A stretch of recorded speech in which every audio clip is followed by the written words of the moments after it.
اللہم صلی علی سیدنا و مولانا محمد وبارک وسلم۔ مجھے دیکھنے والے تمام مسلمان بہن بھائیوں کو میری طرف سے السلام علیکم ورحمۃ اللہ وبرکاتہ۔ تو آج کا ہمارا سبق ہے سورۃ البقرہ کی آیات نمبر 62 سے لے کر 64 تک، یعنی کہ آج کا ہمارا سبق 2 آیات پر مشتمل ہے۔ تو اس سبق کو ہم کیا کریں گے کہ تجوید کے ساتھ تلفظ کے ساتھ سیکھیں گے اور ورڈ بائی ورڈ ایک ایک لفظ کر کے اس کی پہچان کروائیں گے کہ کیا غنہ کیا ہوتا ہے، ادغام کیا ہے، اقلاب کیا ہے، اخفا کیا ہے، اظہار کیا ہے، اس کی پہچان کروائیں گے۔ اور جو قرآن مجید کو صحیح معنوں میں سیکھنا چاہتا ہے آسان تجوید کے ساتھ، تو وہ ہمارے چینل کے ساتھ جڑ جائے اور اس چینل کو سبسکرائب کر لیں تاکہ آپ کو ہر ویڈیو سے آگاہ کیا جائے۔ تو سبق شروع کرتے ہیں۔ اعوذ باللہ من الشیطان الرجیم، بسم اللہ الرحمن الرحیم۔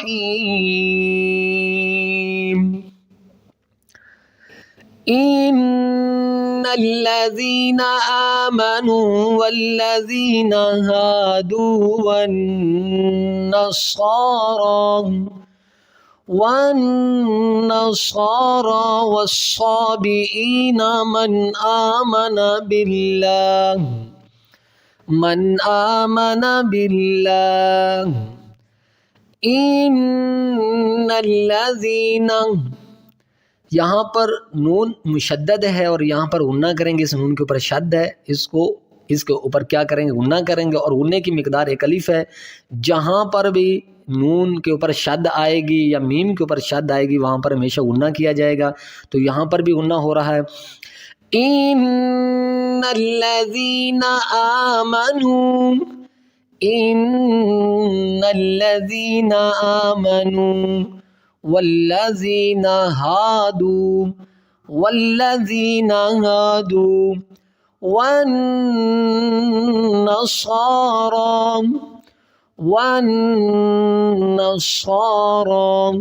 واؤ کو نون کے ساتھ ملائیں گے، یہ جو بیچ میں ایک الف ہے اور ایک لام ہے اس کو نہیں پڑھیں گے، واؤ کو اس نون کے ساتھ ملائیں گے۔ والنصارى، تو یہاں پر بھی نون مشدد ہے، یہاں پر بھی غنہ کریں گے۔ والنصارى، صاد کے اوپر کھڑا زبر ہے اور را کے اوپر بھی کھڑا زبر ہے، ان مطلب دونوں کو ایک ایک الف کی مقدار کھینچا جائے گا۔ والنصارى والصابئين من آمن بالله،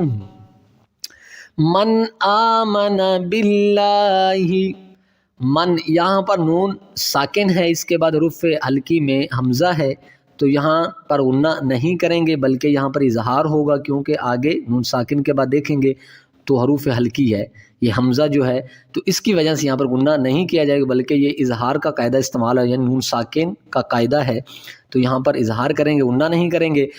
من آمن باللہ، اب یہاں دیکھیں کہ لفظ اللہ کے لام سے پہلے زیر ہے، اگر لفظ اللہ کے لام سے پہلے زیر ہوگی تو لفظ اللہ کو ہم کیا کریں گے، بریک کر کے پڑھیں گے، موٹا نہیں کریں گے۔ باللہ، من آمن باللہ، من آمن باللہ والیوم الآخر وعمل صالحا فلہم اجرهم عند ربهم ولا خوف علیہم ولا هم يحزنون۔ والیوم الآخر وعمل صالحا، تو یہاں پر دیکھیں کہ 2 زبر کی تنوین کے بعد حروف اخفا میں فا ہے، تو یہاں پر ہا 2 زبر حن پہ اخفا مال غنہ کیا جائے گا۔ صالحا فلہم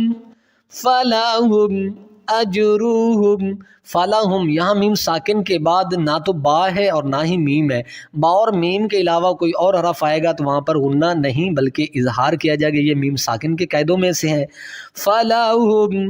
فلہم اجرہم اجغوہم، یہ بھی اسی طریقے سے جیسے میں نے یہاں پر آپ کو سمجھایا ہے کہ میم ساکن کے بعد اگر میم ہوگی یا با آئے گی تو اگر ان دونوں یعنی ورڈ کے علاوہ کوئی اور حرف آئے گا تو یہاں پر عین ہے تو یہاں پر غنہ نہیں کریں گے، اظہار کریں گے.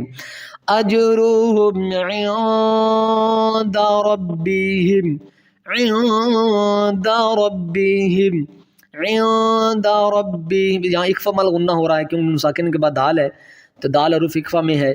عند ربهم ولا خوف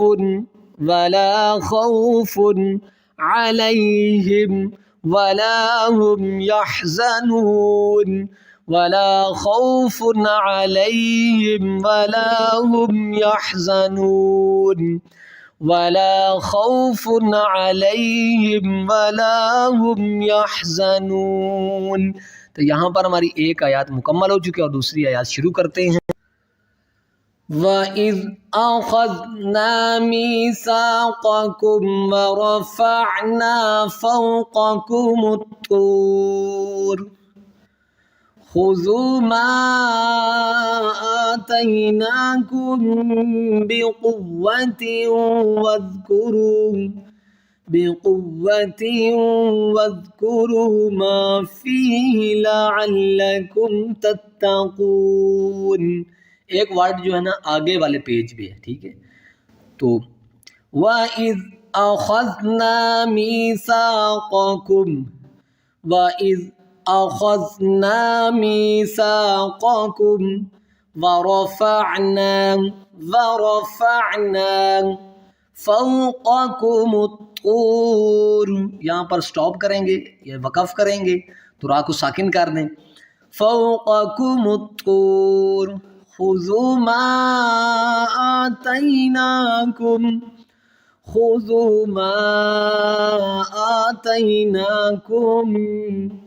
یہاں پر میں نے کہا تھا کہ میم ساکن کے بعد اگر با آئے گی تو اکفا مال غنہ کیا جائے گا.